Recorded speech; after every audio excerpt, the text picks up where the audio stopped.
Hello everyone, Sairam to all and welcome again. In this video, we will go ahead with our chemistry portion. Yes, and before that what you have to do? Exactly, you have to take out your rough notebook and pen to make note and to write down some important points. See beta, no need to make new notebooks. You all have to use your old notebooks and rough notebooks. Okay. Now, before going to start my new topic, we will do a quick revision what we have learnt in our previous video. So, we have started with matter. What is matter? Matter is anything which occupies space and have its own mass and volume, called matter. Example of matter: chair, table, bed, books, air, water. These all are the example of matter. Why they are all are the example of matter? Because if you will kept somewhere, they will occupy some space and they all are having their own mass. So that's why they are the example of matter. After this, we can say that whatever things we can see around us is all are the example of matter. Why? Because they all are having their own mass and they occupy some space. After that, we have done characteristics of matter. First characteristic was that the matter is made up of tiny particles. The matter is made up of tiny particles. Second, the particles of matter are constantly moving. Third, the particles of matter having space between them. But the ratio of space between them varies in solid, liquid and gases. Fourth, the particles of matter are having force of attraction between them. Because of this force of attraction, they are able to hold the particles. Clear? So these all are the characteristics of matter. After that, we have done matter exists in 3 states. Number 1, solid. Number 2, gas. And number 3, liquid. We have already done the properties of solid, liquid and gas. So we will do a quick revision of that. Start with solid. First of all, solid have a fixed shape and fixed volume. If they are having fixed shape and fixed volume, so second property is that they will not fill the container completely, or they don't fill container completely. That means if you will put 1 kg of solid material in anywhere, it will remain as a 1 kg. It will not increase or it will not decrease by its own. Clear? After that, third, solids have high density. Because of high density, its density is they are heavy. Because of their high density, they are heavy. Fourth one, they cannot compress easily. Why they cannot compress easily? Because in solid, the particles are very close to each other. There is less space. Clear? That's why they cannot compress easily. See, this is a ball. This is an example of solid. If you will apply some force on it, is it change its shape? No. Why? Because there is less space and it is very hard to compress. Clear? After that, it is in solid. Solids cannot flow. With this, properties of solid is done. Now we will do properties of liquid. First property, they have fixed volume but they don't have fixed shape. That means if in which you will keep the liquid, it will take the shape of bottle of that. For example, this is a water bottle. In this, the shape of water is similar like the bottle. If you will transfer this water into this glass, what will happen? This water will take the shape of this glass. So we can say that liquids have fixed volume, but they don't have fixed shape. Second, after this we can say that liquid also do not fill their container completely. For example, if this is a bottle of 1 liter, okay, and if you want to put some milk on it, and the amount of and the quantity of that milk is half liter, so this bottle will fill only half. It will not convert, that milk will not convert into 1 liter. After that we can say that liquids do not fill container completely. Third property, like solid, they cannot compress easily. They can flow easily. They have moderate to high density.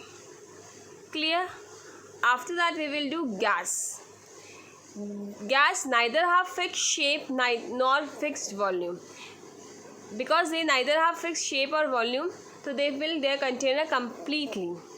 They compress very easily because there is a lots of difference, lots of space between the particle of gases, and they can flow very easily.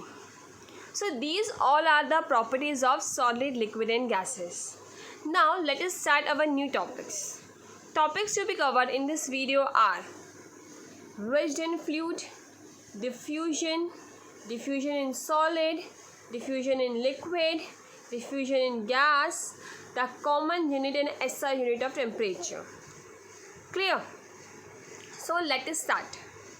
Rigid. See, rigid means unbending or inflexible. For example, this ball. If I will compress this ball, it is unbending and it will not change their shape. So we can say that solid is a rigid form of matter. Solid is a rigid form of matter. After that, see, this is a ball. If I will apply external force on it by my hand, it will change their shape? No. So if our body is rigid, if you will apply some external force, the shape will not change. Clear? So we can say that rigid means unbending or inflexible. Solid is a rigid form of matter. Due to their rigidity, solids have tendency to maintain their shape. Due to which? Due to their rigidity. If a body is rigid, that means they have tendency to maintain their own shape. They will not change their shape by applying an external force on it. Clear? Now move to next. When subjected to external force. Example, brick, a log of wood, a book. These all are the example of your rigid material. Clear? Our next topic is fluidity. Fluidity means material which can flow easily, like water, gases, any liquid things and gases comes under the fluidity. For a material which can flow easily, for that you require a vessel to keep them. You require vessel or a container to kept. You can't kept anywhere, because if you will kept anywhere, it will start flowing. So you can say that liquid and gas form of a matter is come under the fluidity. That means liquid and gases show the property of fluidity. Because they show the property of fluidity, What they require? They require container or vessel to keep them. Now, because the force of attraction is less and there is a lots of space, and we can say that they can flow easily, so they don't have fixed shape. If they don't have fixed shape, that means, I told you earlier, wherever you will put, they will take the shape of that container. If you will put in a bottle, they will take the shape of bottle. If you will put in a glass, it will take the shape of glass. So example of fluidity is milk, gases, water. They all are the example of fluidity. So we will read this slide. Fluid means a material which can flow easily. I have explained you this, and requires a vessel to keep it. Now second is, liquid and gas are fluid form of matter.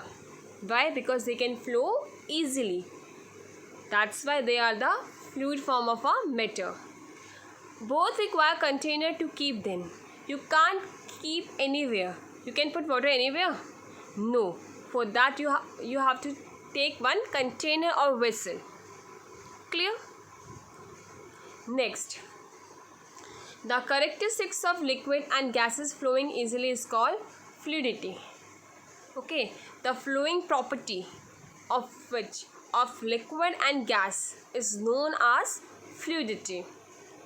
Due to fluidity, liquid and gases changes their shape readily when subjected to outside force. Example, milk, water, etc. So these all are the example of fluidity. So I hope it is understood what is rigidity and what is fluidity. We will do a revision of that. Rigidity means unbending, inflexible, which cannot flow.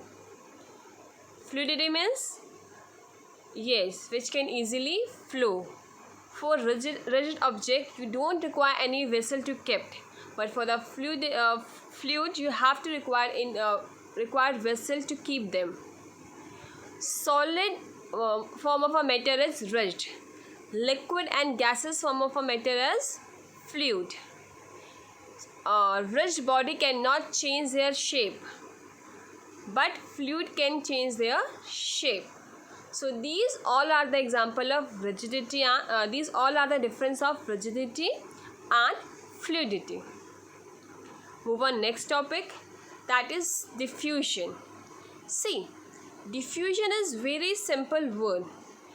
Basically, in general we can say that diffusion is an intermixing of particle by its own, or you can say that mixing of particle to higher concentration to lower concentration. The spreading out and mixing of substance with another substance due to its motion or its particle is called diffusion. Clear? It's called diffusion. What is diffusion? The spreading out and mixing of substance with another substance due to its motion of its particle is called diffusion.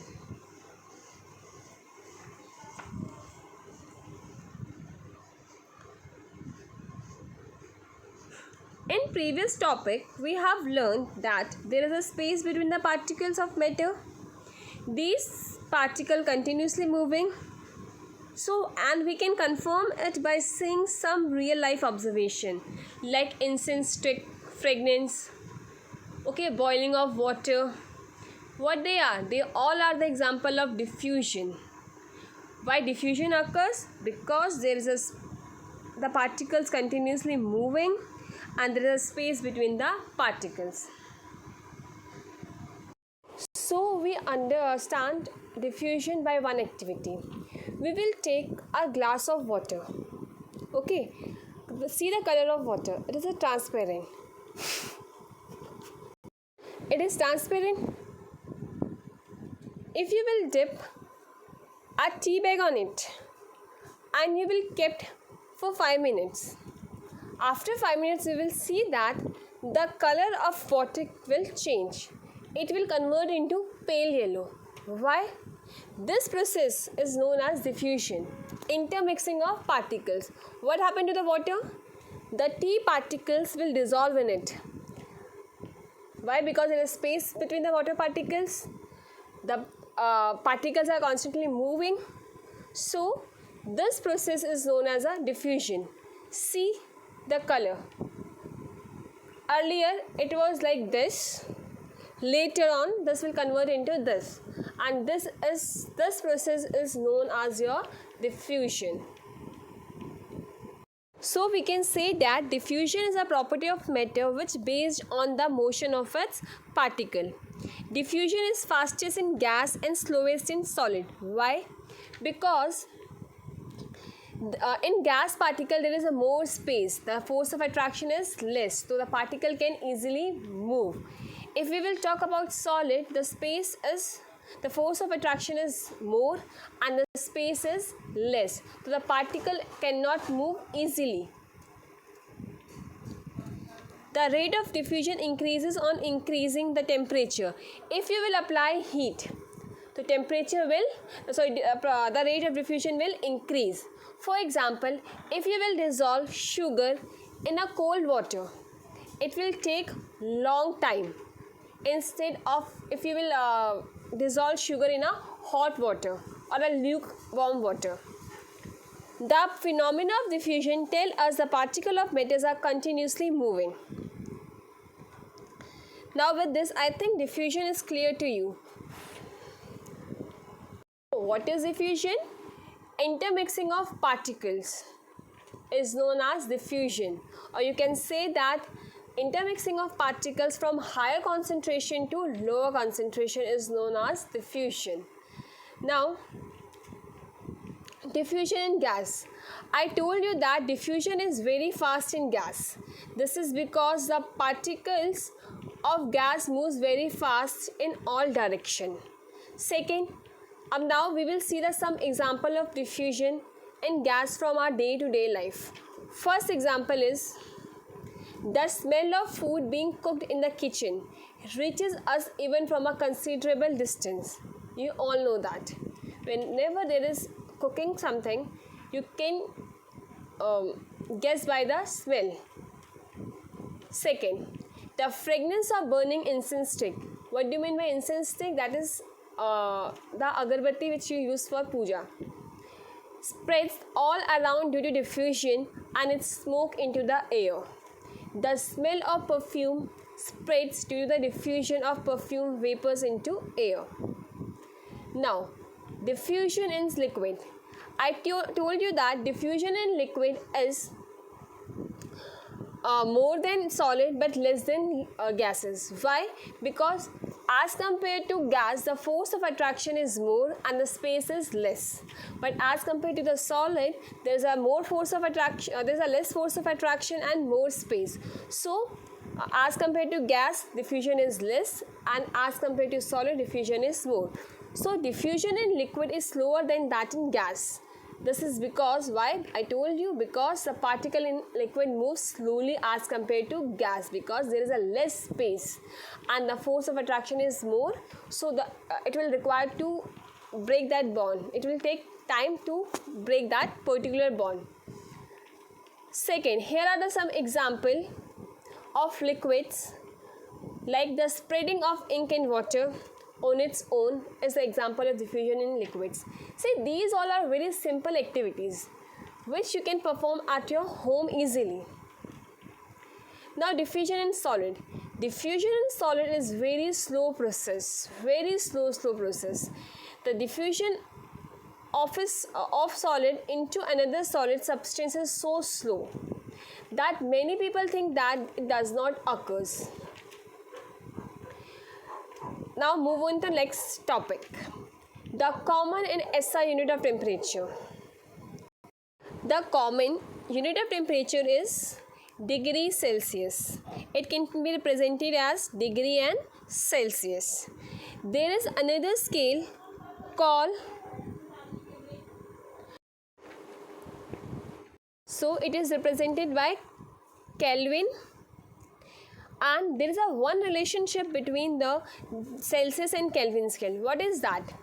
Kelvin scale is equal to the temperature on Celsius plus 273. That means whatever temperature given to you on Celsius, if you will add 273 on that temperature will convert it into Kelvin. So if I will ask you how you will convert degree Celsius into Kelvin, you will say we will add plus 273 Kelvin. 273 on that Celsius temperature will convert into Kelvin. And how you will convert Kelvin into Celsius temperature? What you have to do? Yes, you have to subtract 273 from that. If you will subtract 273 from that, it will convert into a Celsius again. See, we will do some example. It will clear you more. See, convert the temperature of 225 degree Celsius to Kelvin scale. I told you that Kelvin is equal to degree Celsius temperature plus 273. That means you have to add 273 on 25. 5 or 3 it is 8.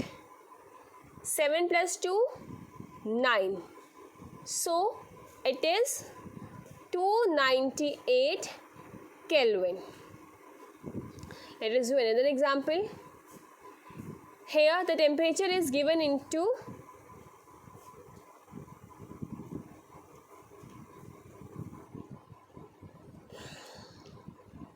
300 Kelvin. So in 300 you will minus 273. 10 में से 3 गया, you will get 7. 9 में से 7 गया, you will get 2. And those it is 27 degree Celsius. So with this we can say that to convert temperature on Celsius scale to the Kelvin, you will add 273, and if you will convert Celsius to Kelvin, you will plus 273, and if you will convert Kelvin to Celsius, you will subtract minus 273. From this, I think everything is clear to you. Thank you.